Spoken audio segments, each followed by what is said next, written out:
ఒక పంచాయతీలో మనం ఏ విధంగా ఎలాంటి బిల్డింగులు కట్టచ్చు, ఎలా యూజ్ చేసుకోవచ్చు అనేది క్లియర్గా మీకు వివరిస్తాను. సాధారణంగా మనం ఒక పంచాయతీలో పంచాయతీ బిల్డింగ్ లేనట్లయితే మనం డైరెక్ట్గా సెంట్రల్ గవర్నమెంట్ నుంచి మనం ఆ పంచాయతీలో ఒక బిల్డింగ్ని కన్స్ట్రక్ట్ చేయొచ్చు. అయితే ఇది ఎన్ఆర్ఈజీసీ నుంచి ఉపాధి హామీ పని నుంచి ఈ అమౌంట్ రావడం జరుగుతుంది. అదేవిధంగా ఒక పంచాయతీలో ఒక గ్రామంలో అంగన్వాడీ బిల్డింగ్ లేకపోతే ఎన్ఆర్జీసీ అంటే ఉపాధి హామీ నుంచి 10 లక్షల అమౌంట్ ఎవరైతే గ్రామ పంచాయతీలో సర్పంచ్ తీర్మానం చేసి ఈ విధంగా శాంక్షన్ చేయడం జరుగుతుంది. అంగన్వాడీ బిల్డింగ్ని మనం నిర్మించుకోవచ్చు.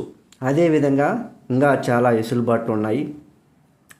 ఎవరైతే మహిళలు ఈ సెల్ఫ్ హెల్ప్ గ్రూప్స్ ఉంటాయి కదా, వాళ్ళ యొక్క గ్రూపుల్ని పటిష్టం చేసుకోవడం కోసం, అదేవిధంగా ఈ గ్రూపుల్లో ఒక మీటింగు, జనరల్ బాడీ మీటింగ్ నిర్వహించడం కోసం డైరెక్ట్గా సెంట్రల్ మనకి కొంత పన్నుని రిలీజ్ చేసి పంచాయతీ సర్పంచ్ తీర్మానం ద్వారా చేసినట్లయితే మనకి ఈ ఉపాధి హామీ నుంచి మనకి 10 లక్షల దాకా ఫండ్ని అలర్ట్ చేయడం జరుగుతుంది.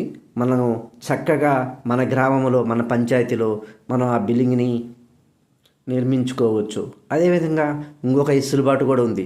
పంచాయతీలో మన పంచాయతీ సర్పంచ్ తీర్మానం ద్వారానే ఇంకొకటి, గ్రామాల్లో రైతులు చాలామంది ఉంటారు. వాళ్ళకి చిన్న ఇల్లు ఉంటాయి, పూరీలు ఉంటాయి, పెంకుటిల్లు ఉంటాయి, రకరకాలు ఉంటాయి. వాళ్ళ ధాన్యాన్ని, వాళ్ళు పండించిన ధాన్యాన్ని అక్కడ నిల్వ ఉంచుకోవడానికి కుదరదు. ఆ కుదరనప్పుడు వాళ్ళు ఏం చేయాలంటే ఒక స్టోరేజ్ కూడా